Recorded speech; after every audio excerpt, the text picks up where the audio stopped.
Olá! Hoje vamos falar sobre o uso de recursos que a inteligência artificial está demandando da gente. Vamos falar? Não, vamos reagir. Eu estava escrevendo um roteiro sobre isso que nós vamos ver hoje, sobre o uso que a inteligência artificial está demandando de recursos naturais como água, eletricidade e outras coisas, quando o nosso querido Átila Yamarino publicou um vídeo exatamente sobre o mesmo assunto. Então eu pensei que ia ser assim um pouco de presunção minha ou até mesmo arrogância se eu tentasse fazer um vídeo exatamente igual, falando exatamente as mesmas coisas. Então eu pensei, por que não reagir ao vídeo dele? Eu peguei o vídeo dele e a gente vai reagir, e à medida que ele for falando as coisas, eu acredito que a gente ia chegar a conclusões muito semelhantes. E se tiver alguma coisa para complementar, eu vou complementando com os meus comentários. Ah, sim, e só para deixar claro, eu não vi esse vídeo antes, então não seria um react se você não sabe o que está acontecendo, né? Então, vamos lá.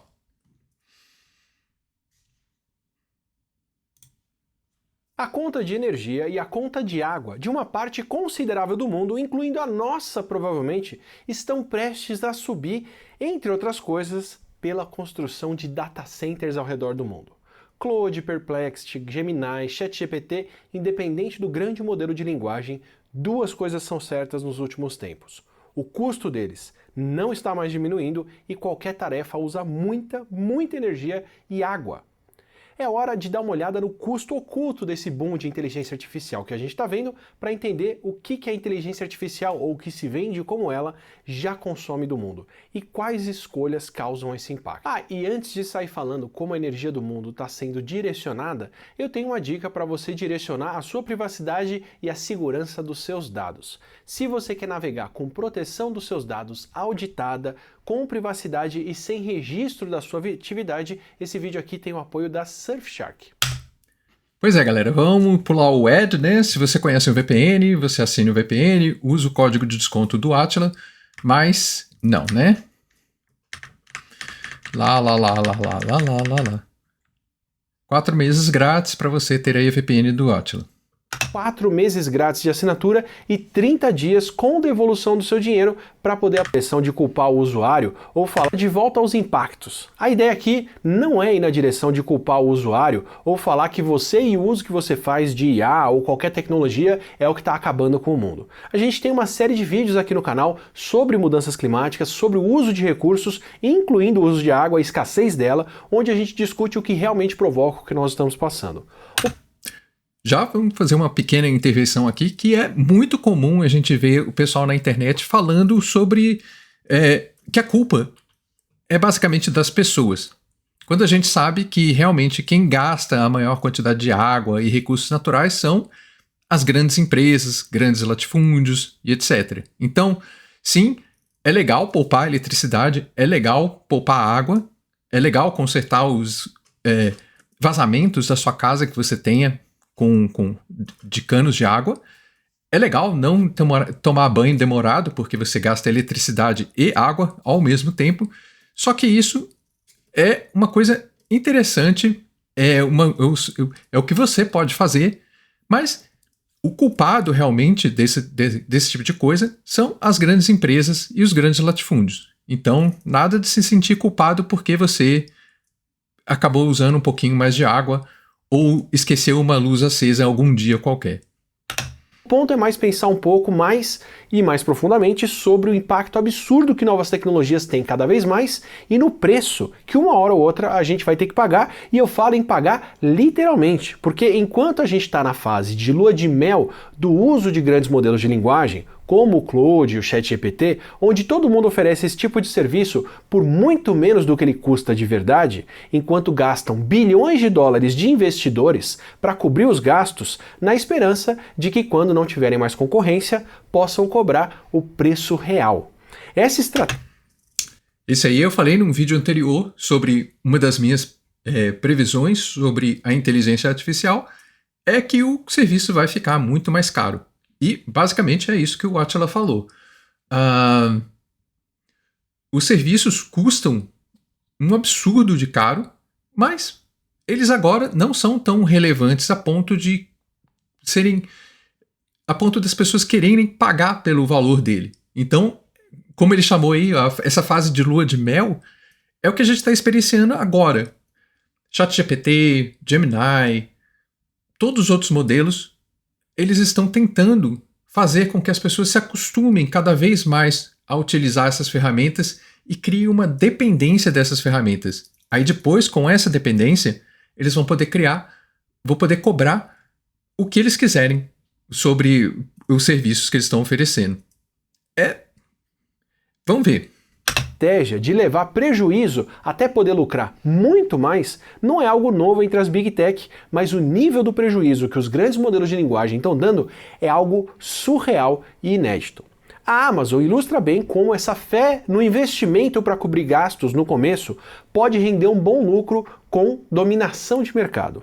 A Amazon vendeu seu primeiro livro em 1995, entrou no mercado de ações em 97, passou pela bolha da internet dos anos 2000 e mesmo assim só foi dar algum lucro por algum período em 2002 e por um ano inteiro em 2003. Aliás, olhando o lucro anual da empresa, dá para ver que ela só foi dar lucro mesmo na década de 2010. Só depois de décadas reinvestindo a sua receita em infraestrutura, logística, preços mais baixos do que seria viável para manter, publicidade e outros gastos que viabilizaram falir ou comprar concorrentes até o ponto onde quem quer vender e quem quer comprar online, pelo menos nos Estados Unidos, precisa pagar a comissão que eles cobram.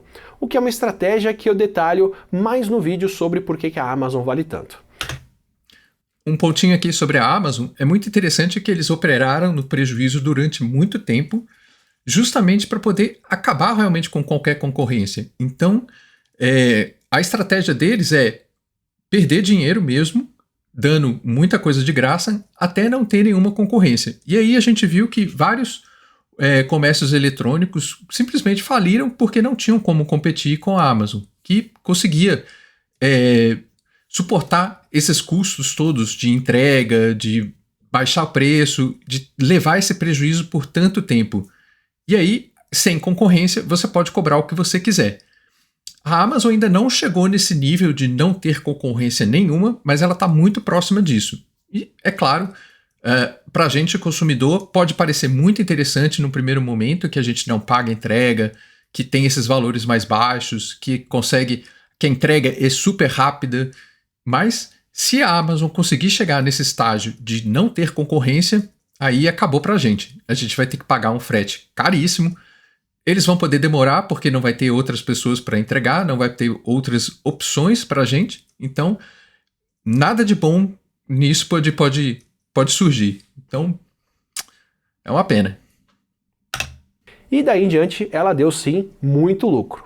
Tem uma interação que encapsula bem o que aconteceu nesse meio tempo. Em 2009, a Amazon começou a perceber a Diapers.com, algo como fraldas.com, como uma concorrente, seguindo a própria receita da Amazon de vender produtos não degradáveis, com muita automação de logística e um foco em atendimento para clientes de nicho. Quando os donos da Diapers não quiseram ser comprados pela Amazon, o Bezos tomou isso como ofensa e passou a vender fraldas e itens infantis a preços insanamente baixos e lançou o Amazon Mom, o Amazon Mãe, com descontos, programa de lealdade e entrega grátis, o que causou um prejuízo que os donos da Diapers calcularam como algo em torno de 100 milhões de dólares só em vendas de fraldas em 3 meses na época. Isso a curto... Bom, estou aqui me segurando para não falar que é culpa do capitalismo, mas a gente percebe claramente que essa prática ela não é benéfica para ninguém, porque eles literalmente estão matando uma concorrência, eles estão fazendo uma prática que, ao meu ver, deveria ser considerada ilegal, deveria ser considerada criminosa, que é você usar o seu dinheiro vindo de outras receitas, vindo de outras coisas, para literalmente acabar com o negócio e matar a concorrência. Então, você vê que essa prática é sempre tendendo ao monopólio. Então, se ele não gostou, beleza, então vamos lá, vamos dar descontos impossíveis de outras pessoas, e como eles têm dinheiro infinito, eles poderiam ficar até fizeram isso até a loja sair do ar. Eu nunca tinha ouvido falar dessa loja, e ela provavelmente hoje não é mais acessível porque ela quebrou, porque a Amazon decidiu assim. Não é porque ela era pior, não é porque os funcionários dela não se dedicaram, não levantaram às 5 horas da manhã, não tomaram seu banho gelado. Eles simplesmente quebraram porque a Amazon decidiu que eles deveriam quebrar. E como é que eles fizeram isso? Usando práticas que, ao meu ver, deveriam ser consideradas muito ilegal. Muito, muito ilegal. Curto prazo. Mas a longo prazo eles derrubaram o valor de mercado da Diapers ao ponto que não tiveram outra saída a não ser vender a empresa mãe para a Amazon, que desmantelou um concorrente. E depois recuperou o prejuízo com o controle do mercado. Se você hoje paga pouco ou nada pelo uso de IaaS, é porque a gente está nessa fase de falir a concorrência enquanto se cria dependência de um produto para uma hora cobrar o que vale mesmo. A Uber esticou ainda mais essa fé no investimento e só foi dar lucro pela primeira vez em 2023, depois de mais de 10 anos dando um prejuízo que passou de 30 bilhões de dólares para poder subsidiar corridas mais baratas do que elas podiam custar e pagando mais para quem topasse dirigir. Olha aí, mais um exemplo, maravilhoso exemplo do Uber, que fez seguiu mais ou menos o mesmo caminho da Amazon. No início, colocou tudo praticamente de graça, praticamente matou o serviço de táxi em São Paulo, a gente lembra bem disso, e oferecia aquele monte de coisas, balinha, aguinha, era sempre disponível, você mal chamava o carro e o carro já estava lá disponível, os motoristas ganhavam bem, então era tudo muito, muito perfeito. Quando não acabou completamente a concorrência, e praticamente não tem concorrência com o Uber mais, você vê que aí eles cortaram todos os benefícios. A água, a balinha, não sei o que, foi embora rapidinho. Mas hoje as corridas estão cada vez mais caras, então você percebe isso, assim, que às vezes é até mais vantajoso pegar um táxi, porque o táxi está, às vezes, parado na porta da sua casa ou na porta do estabelecimento, de um hospital, de algumas coisas assim. Às vezes compensa mais pegar o táxi que está ali na porta, que você sabe que tem alguma regulação e etc., do que pegar um Uber que você não sabe, por exemplo, se o motorista vai te tratar bem, se ele vai te tratar mal, se é um motorista que está cansado, se ele está dirigindo há 18 horas sem parar porque eles não pagam mais tão bem os motoristas, né? Então, é isso. O capitalismo vai sempre movendo para essa questão do monopólio, né? Só pode ter um, não pode ter concorrência. Concorrência é a criptonita dos comércios no capitalismo. O começo da pandemia pode ter atrasado um pouquinho a lucratividade que eles prometiam para os investidores no relatório financeiro do final de 2019, mas tiveram que investir bilhões em publicidade, em pesquisa, em desenvolvimento de tecnologias, infraestrutura e afins para poder escalar a empresa para um gigante global de transporte. Só depois de assumirem o controle do transporte particular em muitas cidades, depois de falirem sistemas de táxi locais e derrubarem muita regulamentação, é que puderam subir os preços e colher o lucro. Como o Peter Thiel defende no seu De 0 a 1, abre aspas aí, não seja disruptor, evite a competição o máximo possível. O progresso vem do monopólio, não da competição. Fecha aspas. Obrigado, Apolo. Se 30 bilhões de prejuízo ao longo de 10 anos são, na verdade, um investimento razoável para se controlar o mercado de transporte, quanto não deve valer para se controlar a inteligência global via grandes modelos de linguagem como o Claude da Anthropic e o ChatGPT da OpenAI? Aparentemente, muito mais. Pelas contas do Ed Zitron do Better Offline, somando custos indiretos da OpenAI e da Anthropic, cada uma delas deu um prejuízo de mais de 5 bilhões de dólares em 2024, com os gastos da Microsoft e da Amazon em servidores, onde a OpenAI e a Anthropic são os grandes usuários, o que passa de 150 bilhões de dólares, cada uma delas deve ter gasto entre 2024 e 2025 o dobro do que a Uber gastou em 10 anos. Cada uma delas gastou 2 vezes mais do que a Uber, 5 vezes mais rápido. E a Uber gastou isso em boa parte pagando para milhares de motoristas e dando desconto para milhões de passageiros. O grosso do gasto da OpenAI e da Anthropic e dos seus investidores é em data centers e na energia que eles usam para poder fazer contas. E vão gastar ainda mais nos próximos anos. Só a OpenAI deve aumentar o gasto para 14 bilhões de dólares só para operar em 2026. Mesmo que você não se... 14 bilhões de dólares. 14 bilhões de dólares. Eu fico muito impressionado com essas cifras, porque a gente sempre escuta falar que nunca tem dinheiro para nada. Então, assim, nunca tem dinheiro para pagar melhor os funcionários, nunca tem dinheiro para investir em algum lugar, investir em uma infraestrutura, nunca tem dinheiro. Mas quando é alguma tecnologia que tem aí uma promessa de lucrar muito no futuro, o dinheiro aparece. Magicamente, você tem rios de dinheiro jorrando nessas empresas. Para mim, é absurdo atrás de absurdo. Com o impacto do que essas IAs gastam, e elas gastam muito, quem você acha que vai pagar essa conta quando chegar a hora? E essa conta vai ser muito maior do que parece. Normalmente, por conta do aumento de eficiência de novas tecnologias, data centers podem escalar a produtividade com bem pouco impacto, de uma forma que seria, no mínimo, milagrosa em outras áreas. Por exemplo, entre 2010 e 2018, se estima que o consumo de energia por data centers no mundo todo aumentou só 6%, enquanto a produtividade, ou seja, o volume de computação que eles são capazes de fazer, aumentou 550%, ou 5 vezes e meia. Isso é um ganho de eficiência mais de 10 vezes maior do que outras indústrias conseguem, como a aviação, que trabalha muito por aviões mais eficientes. Por isso que a medida mais usada para a capacidade de computação em data centers são os watts de energia consumidos, porque a computação que é possível fazer com isso aumentou tanto que ela em si não é tão informativa. E esse tipo de ganho só foi possível conforme o grosso da computação migrou de dentro das empresas para centros especializados que mantêm os serviços de nuvem, com data centers especializados, construídos com tecnologia de ponta para sistemas de refrigeração muito mais eficientes e para um uso de energia concentrado. Um data center moderno consome entre 15 e 100 vezes mais energia do que prédios comerciais que ocupam a mesma área. O maior data center da Europa, o Frankfurt One, ou Frankfurt 1, tem a capacidade de mais de 70 megawatts de computação, o que é o equivalente à energia elétrica que as residências de São José dos Campos ou Osasco consumiram em 2022, com mais ou menos 700 mil habitantes cada. E nessa conta eu só estou considerando o consumo doméstico das casas de energia elétrica, segundo o Balanço Energético de São Paulo. Olha só que loucura isso, né? Um data center consegue gastar o mesmo que uma cidade do tamanho de Osasco gasta, que a população inteira gasta em um ano. É muito absurdo a quantidade de energia que esses data centers usam. E acho que nem é um data center de inteligência artificial.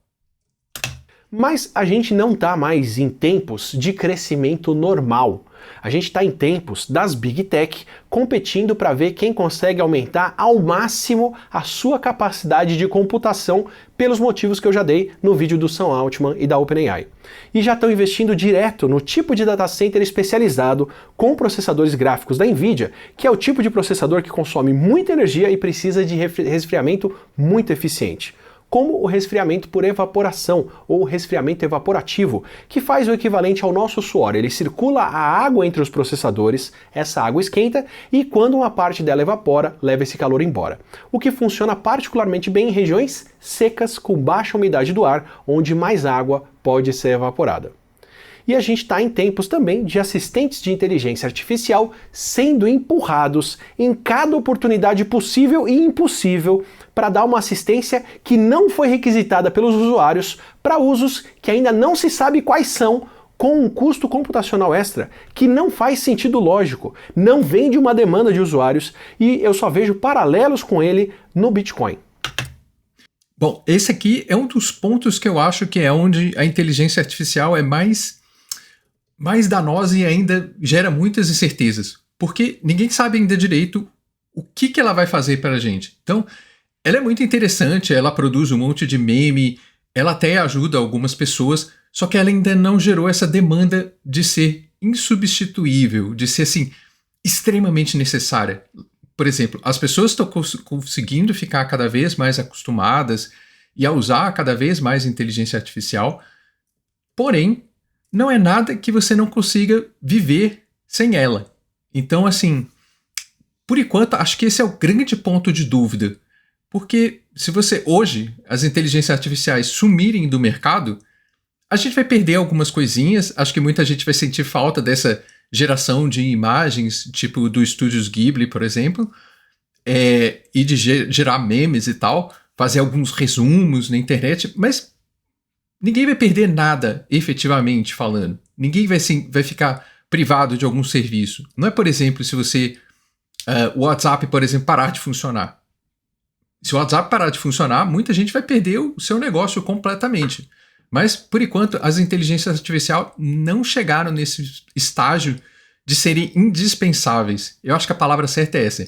Não são indispensáveis ainda. Então, por isso que ainda eles estão batalhando para empurrar a inteligência artificial com tudo. Por isso que você vê, assim, qualquer coisa, qualquer aplicativo que você baixa, que você vai ver na internet, eles estão empurrando a inteligência artificial, porque alguém quer ficar indispensável, quer criar alguma coisa com inteligência artificial que seja uma febre, que ninguém consiga copiar e que seja indispensável para as pessoas.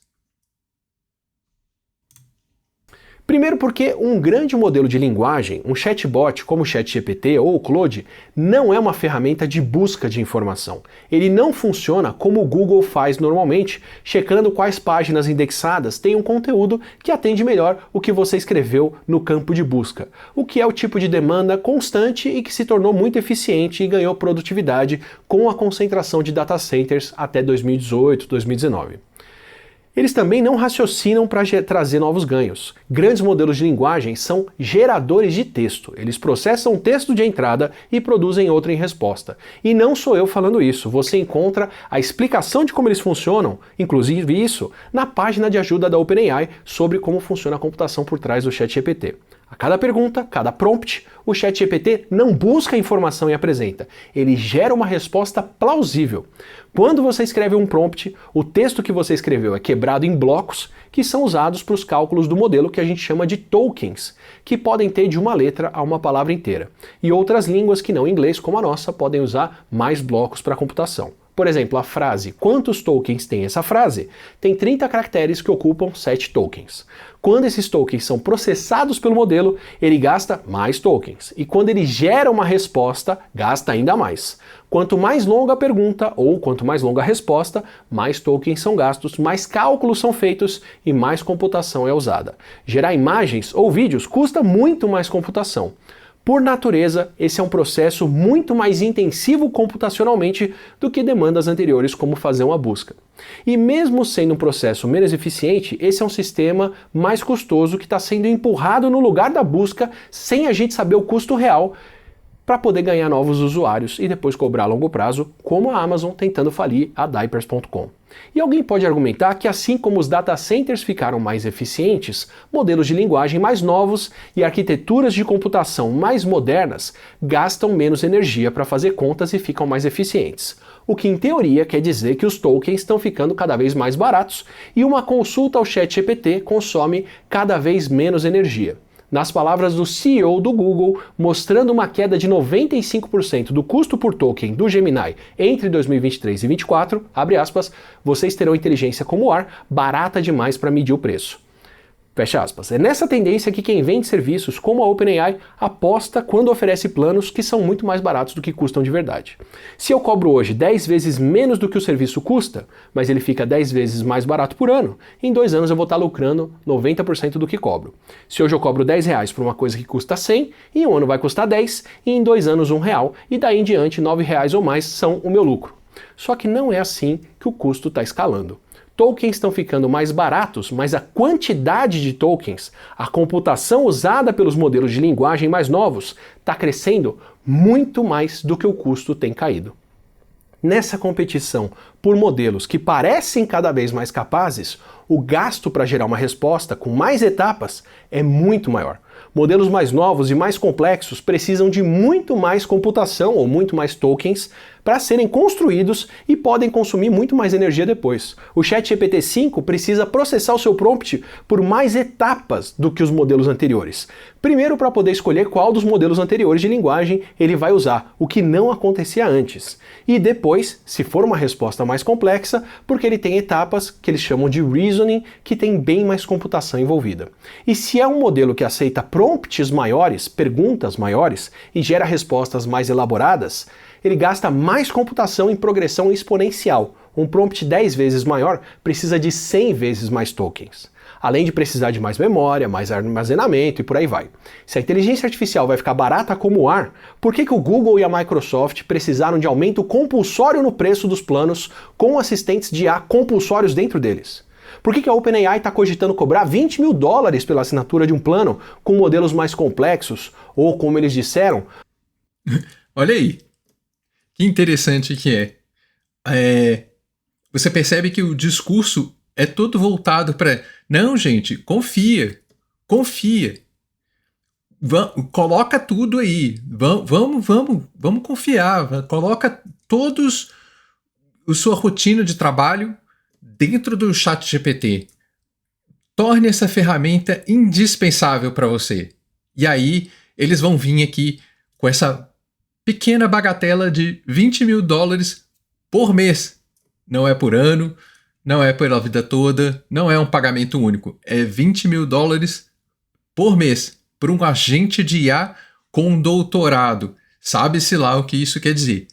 E vamos combinar, galera, que se você já usou qualquer coisa de inteligência artificial, você usa e é aquela coisa. Você tem que conferir se os dados estão certos, você tem que checar se ele não está fazendo nada antiético, você tem que passar por várias etapas que você não pode confiar cegamente. E acho que hoje muita gente aceita as coisas de inteligência artificial porque elas são baratas ou de graça. Porque se você tiver que pagar uma coisa que custa $20 mil por mês, eu não quero erros. Eu não quero ter que revalidar tudo que foi escrito pela inteligência artificial. Eu não quero nem que se pareça com uma inteligência artificial. Eu quero o meu prompt, eu quero o meu comando perfeito. Eu não quero nenhum tipo de erro. Eu quero tudo perfeito. E, obviamente, que a ferramenta não vai entregar tudo perfeito. Ou seja, a conta não fecha. A conta não fecha e a conta não está fechando. Por modelos com um agente de inteligência artificial com um nível de doutorado de conhecimento. Aparentemente eles não viram que uma bolsa de pós-doc é muito mais barata do que $20 mil por mês, mas enfim. Isso parece o que a gente está fazendo com a energia usada na iluminação. Usar velas para produzir luz desperdiça muito mais energia na forma de calor do que uma lâmpada incandescente, que ainda desperdiça mais energia do que uma lâmpada fluorescente, que não chega aos pés de uma lâmpada de LED, que mesmo ela ficou mais de 10 vezes mais eficiente nas últimas décadas e hoje em dia entrega mais de 10 vezes mais luz por unidade de energia do que os LEDs que já eram revolucionários no começo dos anos 2000. Ficou muito eficiente. E aí quem substituiu a sua iluminação por esse tipo de lâmpada de LED, especialmente depois da crise de energia aqui no Brasil em 2014, viu a conta de energia de luz encolher.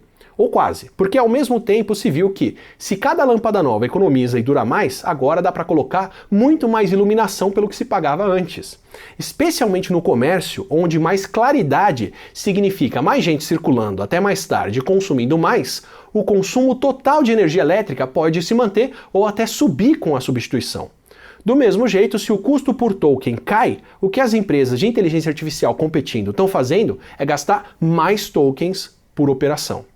O resultado é que mesmo se estiverem se tornando mais eficientes, e aí a opacidade e o sigilo do mercado não deixam a gente saber isso com clareza, a demanda total é por mais energia e por mais água. Energia... É aquele negócio, né? Um paradoxo aí que a gente vê, né? O exemplo da lâmpada de LED é muito interessante, porque como a lâmpada ela dura muito mais tempo e ela gasta muito menos eletricidade, você pode colocar lâmpadas em lugares que você não colocava antes na sua casa. Aquele quartinho que não tinha uma lâmpada, agora ele tem, porque a lâmpada é barata e a eletricidade ficou super barata. Então, muitos hábitos também, eu já vi algumas pessoas falando, por exemplo, que você desligar e ligar uma lâmpada de LED gasta mais que você deixar ela ligada. Então, deixa ligado o tempo todo. Era coisa assim que, por exemplo, lá nos anos 2000, 90, 80, você nunca faria, porque o consumo ia ser muito grande se você deixasse uma lâmpada incandescente ligada o dia inteiro. E tem gente que hoje em dia deixa uma lâmpada de LED ligada o dia inteiro porque ou ela acredita nessa lenda que lâmpadas de LED gastam mais se você fica ligando ou desligando, ou porque ela tem essa sensação de que ela não está gastando tanta luz se deixar ela ligada. Então, entre ficar um ambiente mais ou menos escuro e um ambiente claro, eles optam em deixar um ambiente super claro mesmo durante o dia. Então, é bem interessante isso. E é interessante também a questão do uso dos tokens. Para aumentar ou para parecer melhor as inteligências artificiais, elas estão gastando mais tokens. Então, elas estão processando mais para tentar aumentar um pouco a qualidade das respostas, mas, ao mesmo tempo, elas estão gastando mais, porque o token, apesar da unidade de token ser mais barata, no final das contas, se você utiliza mais tokens, você gasta mais.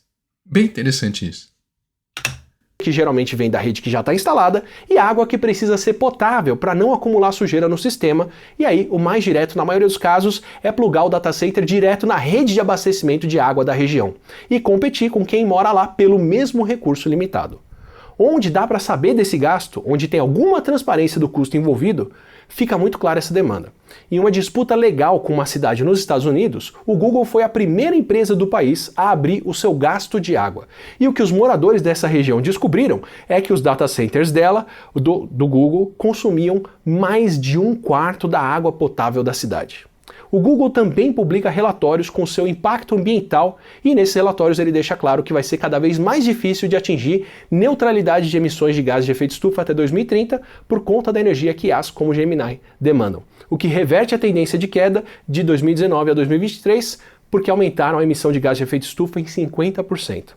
E o Google expôs esses números e fazendo isso ele é uma exceção.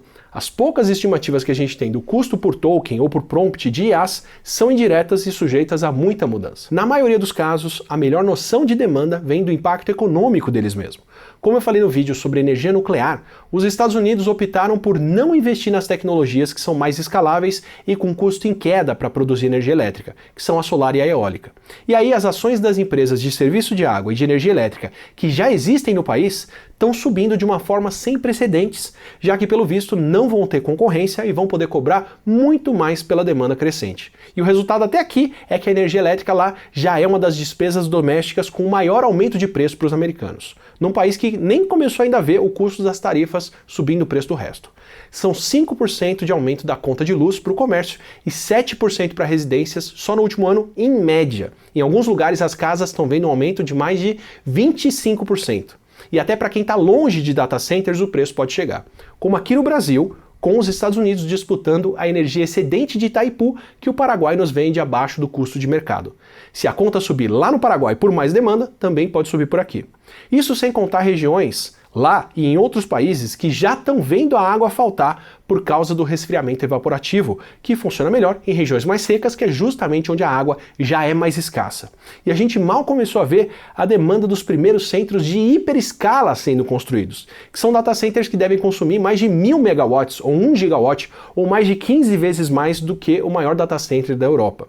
Ou seja, nessa bolha de computação para IA, e quem chama o momento atual de bolha é ninguém menos do que o Sam Altman e o Mark Zuckerberg, que são dois dos que mais investem na bolha, a gente segue criando mais infraestrutura para uma tecnologia que degrada a informação digital e o ambiente físico. Tem muita demanda justificável para muito data center. Só que o boom recente de inteligências artificiais, que segundo quem desenvolve e aplica, gera um retorno imensurável, e aí imensurável mesmo, no sentido de não figura de linguagem ou hipérbole, mas sim algo que não pode ser medido, ou que se for medido vai ser medido errado, e então não deve ser medido, na linha de não contem com lucro, não pergunta, só confia e põe o seu dinheiro aqui, é surreal. Quem calcula o impacto de mudanças climáticas avisa há décadas que o prejuízo que elas podem causar é muito maior do que o que a gente gastaria para reverter essa tendência. Só que ao invés de gastar com isso, a gente está aumentando a demanda por energia elétrica e por água potável cada vez mais escassa em nome de uma expectativa futura de um lucro onde quem vende avisa que não vai dar para medir. É como... Olha só, que loucura isso aqui. Os próprios criadores da IA estão falando, confia, coloca todo o seu dinheiro aqui para os investidores. Ao mesmo tempo, eles estão querendo gastar recursos naturais que já estão bem problemáticos, A gente vê aí o tempo todo falando sobre que as guerras do futuro provavelmente vão ser por água. Então eles estão aí querendo garantir o espaço deles. E eles não conseguem nem falar se vai ter lucro em algum momento e como que vai se dar esse lucro. Ou seja, tá gerando aquela tempestade perfeita, onde você tem esse monte de conversa sem foco, com só boas propagandas e coisas assim totalmente imateriais, e todo mundo confiando cegamente nesses investimentos.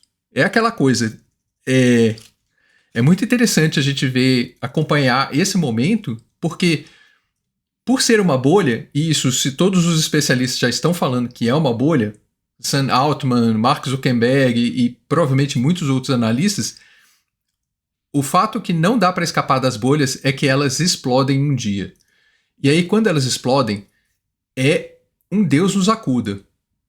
A gente teve várias crises, por exemplo, a bolha de especulação imobiliária que aconteceu nos Estados Unidos em 2008, se eu não me engano, que teve um efeito avassalador na economia do mundo. A gente teve a bolha da internet, porque a internet foi mais ou menos isso que aconteceu também. Muita gente investiu na internet sem saber no que estava investindo.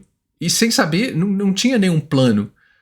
Não é igual hoje que a gente sabe o que vai fazer. Eu vou fazer um aplicativo que vai resolver certo problema, e aí as pessoas vão me pagar uma assinatura, ou vou ter um aplicativo de streaming de música, e as pessoas vão ouvir música, e aí vão me pagar uma assinatura, ou Netflix, uma coisa assim. No começo da internet, as pessoas colocavam dinheiro simplesmente porque elas tinham uma promessa de que aquilo ali ia dar lucro algum dia, de alguma maneira hipotética e abstrata. O que aconteceu foi... isso foi... Durante muitos anos aconteceu isso, e aí, um belo dia, alguém falou assim, então, e o meu lucro? E aí as pessoas começaram a coçar as cabeças e falar assim, então, vai acontecer. E aí algumas pessoas começaram a ser mais agressivas nessa questão do lucro. E aí tiraram todo o investimento. Quando isso aconteceu, foi onde rompeu a bolha da internet. E aí, milhares de empresas acabaram, muita gente perdeu dinheiro, o mercado de ações virou aquela loucura, e muita gente achou que a internet não ia sobreviver a esse crash, né? Da bolha da internet. Mas, junto com esse monte de investimento vazio, tinha muita coisa boa também, tinha muita coisa para ser aproveitável e muito potencial de verdade. E aí a internet conseguiu sobreviver. No caso da inteligência artificial, essa parte de ter alguma utilidade, de ter uma fonte de lucro de verdade mesmo, ainda é muito difusa. Então as pessoas ainda estão botando muito dinheiro, mas elas ainda não sabem como esse dinheiro vai retornar, nem se ele vai retornar um dia. Então, não estranhem se daqui a alguns anos, 5, 10, 2, 6 meses, acontecer uma quebradeira geral dessas empresas de inteligência artificial e somente as grandes empresas sobreviverem, tipo do Google, do Facebook ou da Microsoft, por exemplo. E todas as outras empresas, que hoje tem milhares, a gente só fica sabendo das mais famosas, né? Claro. Todas elas outras quebram ou são compradas por outro grupo ou simplesmente desaparecem. Eu acredito, por exemplo, que o ChatGPT é uma das que correm mais risco de desaparecerem daqui a uns anos, porque realmente eles não entregam... Você não tem um valor agregado. Por que você vai pagar uma assinatura para o ChatGPT? Uma assinatura cara, por exemplo, de $1.000 por mês? Se você não tem certeza que essa ferramenta vai te devolver esses $1.000 que você está pagando para eles. Mas, vamos ver. Como se você estivesse pedindo para alguém limpar a sujeira que faz há anos, enquanto a pessoa fala que não tem água para tudo e não dá para limpar, mas de repente essa pessoa começa a gastar água como nunca e começa a furar novos poços para poder tirar mais água para poder irrigar feijões mágicos. Se você quer outras conversas como essa, aproveita, se inscreve aqui no canal, assim você recebe os próximos vídeos regulares e o Não Ficção, que é o nosso podcast de ciência do dia a dia, todo o conteúdo feito por humanos para humanos. Até a próxima.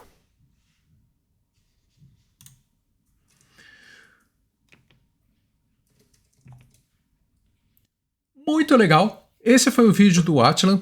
Ele realmente abordou todos os pontos que eu também ia abordar.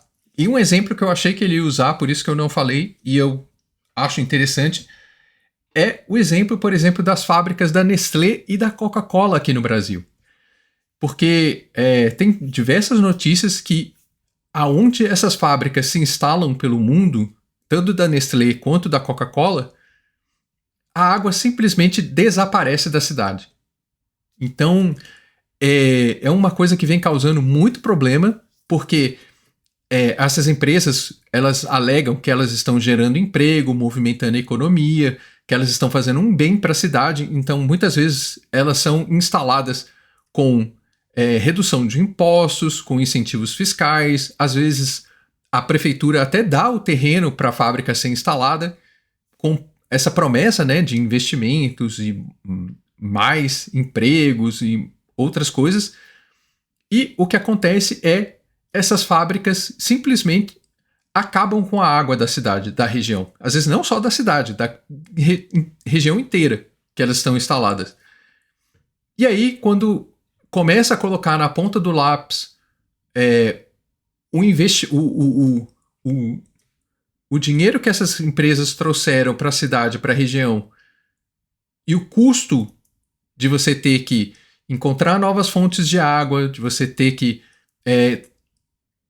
aumentar a infraestrutura para cavar novos poços ou para tirar a água de algum outro lugar, acaba que a conta não fecha. Então, isso é muito grave. E uma coisa que a gente viu também foi essa conversinha que o governo brasileiro queria atrair esses data centers para o Brasil. Então, mais uma vez, seria essa promessa de ter uma tecnologia de ponta, com grandes parques industriais e investimentos, geraria muitos empregos, tantos diretos e indiretos, só que a hora que você começa a fazer essas perguntas difíceis, tipo, e o consumo da água? E o consumo da eletricidade? E a degradação do meio ambiente? Quem vai pagar por essas contas? Aí as empresas ficam assim, não, mas veja bem, nós vamos criar muitos empregos, etc. Não se preocupe com isso. Isso é conversinha fiada, etc. e tal. Então, é bom ficar bem esperto com isso aí. Vamos ficar bem de olho. Inteligência artificial é um negócio que vai ficar, vai continuar. Mas, como eu disse nos vídeos anteriores, eu acho que é uma bolha e ela vai se romper logo, logo. E com esse rompimento, a gente vai ter que reaprender como utilizar essa ferramenta de inteligência artificial. Provavelmente não vai ser tão acessível quanto é hoje. E, por um lado, vai ser bom, porque aí as pessoas vão parar de postar tantos memes com inteligência artificial. Mas muita gente também pode perder alguma fonte de renda, pode perder algum processo de trabalho que já esteja adaptado à inteligência artificial, ou esse processo fique muito mais caro do que ele é atualmente. Mas, vamos ver. Só o futuro dirá. Eu espero que você tenha gostado desse vídeo, desse react. E se inscreva no canal, deixe o seu like e até a próxima. Falou!